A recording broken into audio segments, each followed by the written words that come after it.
Hello, my name is Richard Donnelly. I'm a professor in the School of Business at George Washington University, also chair of the Department of Information Systems and Technology Management, where corporate innovation is one of the topics that we study and teach about.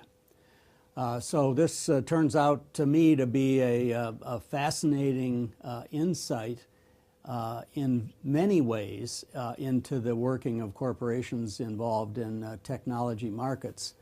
And one of the questions that seems to persist, which we have insights on now, is why there aren't more corporate innovators. Think about the track record.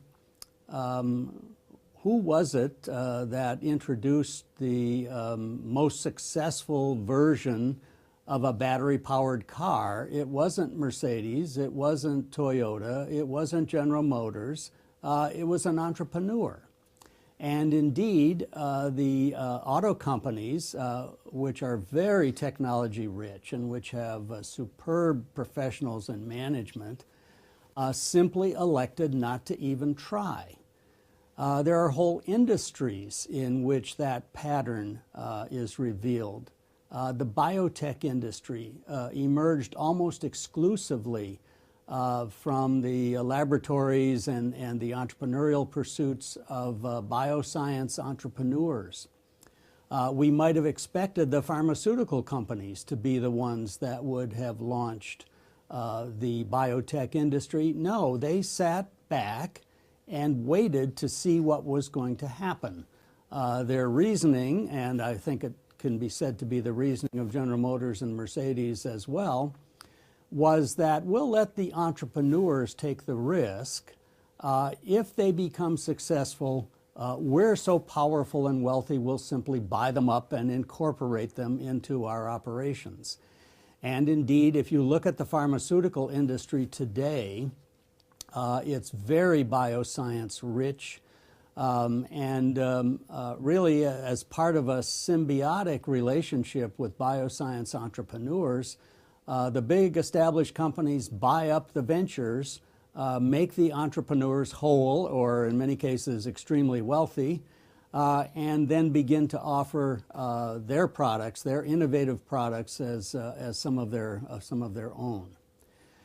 Now, what is behind this thinking? That's what I'll try to address in the remaining few slides. I like this quote from Peter Drucker, who wrote many books and papers on the linkage between entrepreneurship and innovation. And I like to think of this quote as telling us why established firms are rarely innovative. Here's what he said. It is not large size that is an impediment to innovation and entrepreneurship. It is the existing successful operation. The normal reaction is to allocate scarce resources to the existing business, to the daily crisis. So even if a company decides that it needs to be more innovative and puts aside funds to do that, what Drucker is telling us is that those funds will, in many cases, never make it to the innovation laboratory because the management, the professionals, the infrastructure demands first insist that the current business be supported. The thinking is that if we disappoint our current customers, we'll begin a decline that might be difficult to reverse. There's more to it than that, but Drucker gives us a very nice overview of what the problem is. I'd like to pursue to a little bit greater extent the description of the innovation alternatives available to companies, which is part of the reason that we see established firms tend to stay away from innovation. Incremental innovation is the gradual improvement of a technology, which is the result of research and development, but which is not intended to accomplish major jumps forward. Instead, it's to accomplish gradual improvements. It's a good thing for companies to gradually improve their products, and it's good for their customers who are potentially very happy with what they've been buying from the innovator and don't want to be challenged with an entirely new technology that they have to master. So we think of incremental innovation as tending to deliver in these two ways. It enhances the value of the innovator organization's competencies. Think about it. All of the technologists, all of our intellectual property holdings, all of our laboratory methods, all of our management insights, the management might say, are linked tightly to the technology that has served us so well now for many years. If we were to change that technology suddenly, we would not have the benefit mentioned here, enhancing the value of what the organization is already good at. It goes without saying that the second line is also relevant. If our products continue to use the enabling technologies that we've been using so successfully all along, the end user, the customer, will look at them and say, well, this is the same great stuff that we've been buying. No reason for us to look for something based on a new technology.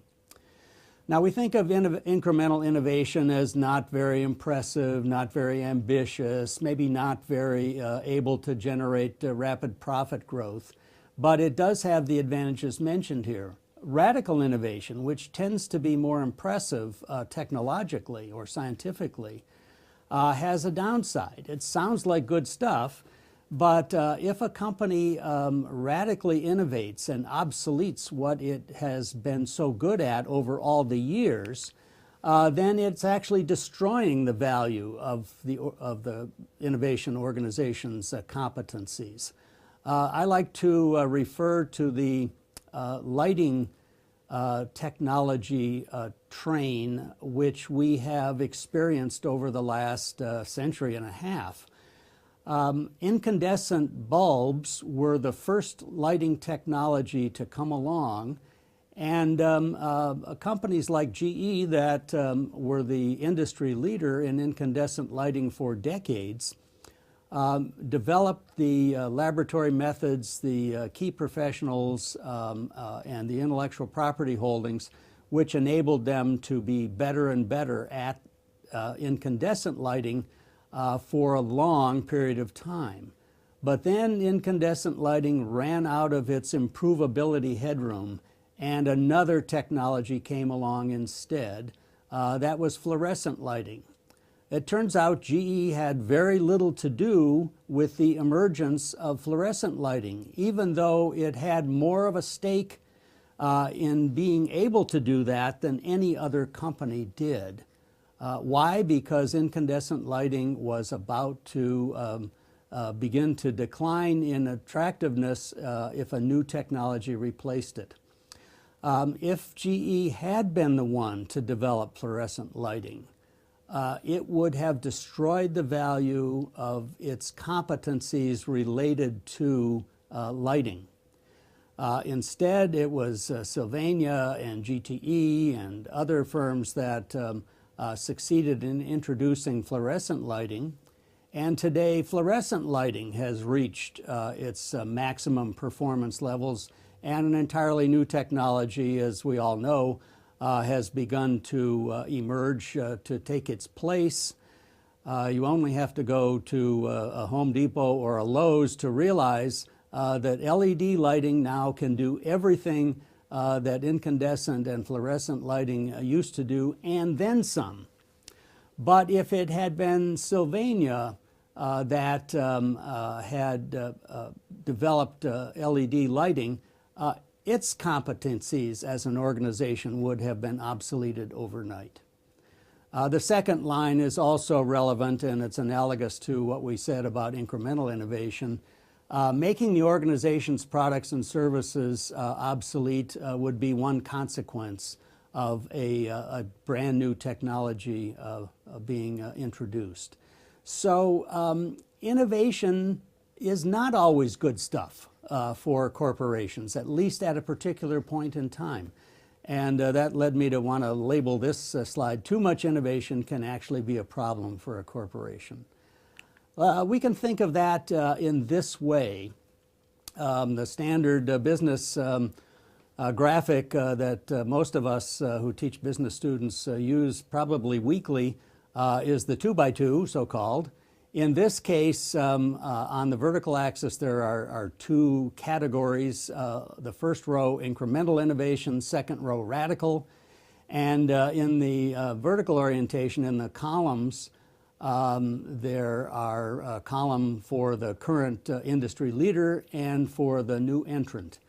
And this helps to illustrate why it is the entrepreneur that often brings about new approaches to products, new technologies.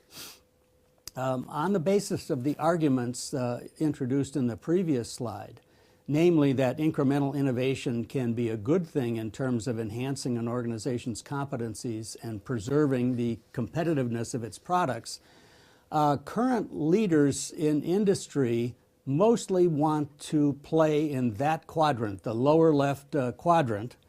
And there's a very good reason for why GM and Mercedes and Toyota didn't introduce the battery-powered car, and for why the pharmaceutical industry didn't come up with biotech, and it goes this way. Think about the nature of the work associated with the lower left quadrant, incremental innovation by the current players in the marketplace. It's not a big return play to incrementally innovate, to get a little bit better next year. But it turns out that a low return is perfectly acceptable to many major corporations because it only involves taking a low risk. And one of the most fundamental laws of financial investment is that return must balance the risk experienced.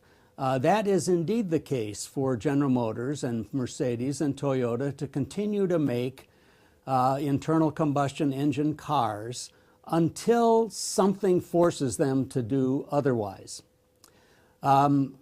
Thinking about it from the standpoint of the entrepreneur, in this case, entrepreneurs, more than one, but one very successful, in the case of Tesla, that introduced the battery-powered automobile in a very successful form. They can't make enough of them to keep up with demand. Where does that entrepreneur want to play? They certainly don't want to try incremental innovation and compete directly with the current leader. No, it's the nature of entrepreneurs to try out high-risk plays in the hopes of getting a high return, and where that happens is the upper right quadrant. Yes, it's very risky for Elon Musk and collaborators to try to introduce a battery-powered car. But if it's successful, and it very well may be on into the future, there are tremendous fortunes that are being made for the founders, the investors, the employees, the business partners, and so on of Tesla. Well, will it ever be the case that GM and Mercedes and Toyota want to try a battery-powered car?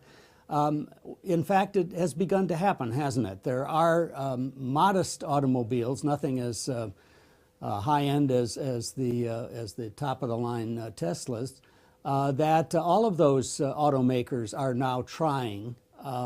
It's more in the domain described in the upper left quadrant that they undertake these efforts.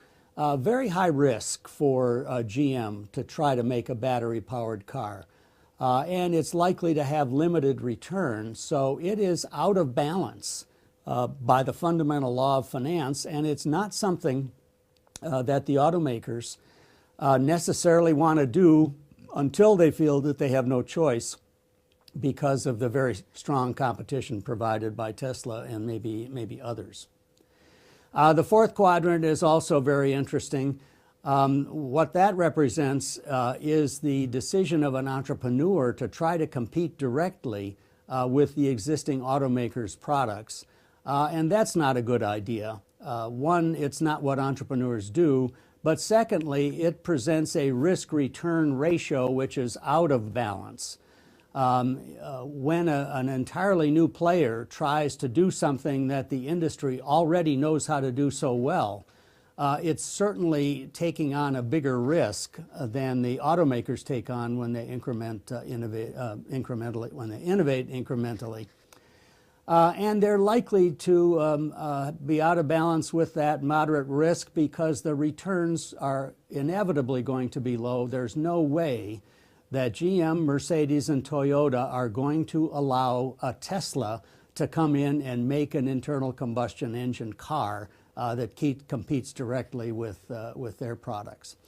So this, to me, helps explain why it is that many established companies wait to innovate in a significant way, innovate radically.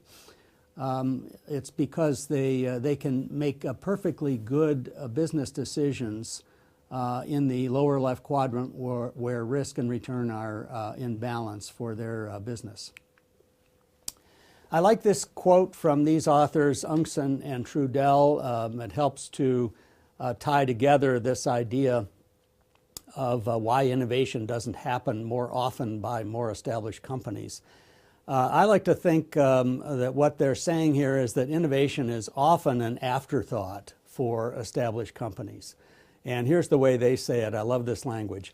Confounded by chaos and heavily pressured for results, most corporate managers have no better idea how to compete than to cut costs and endlessly copy each other.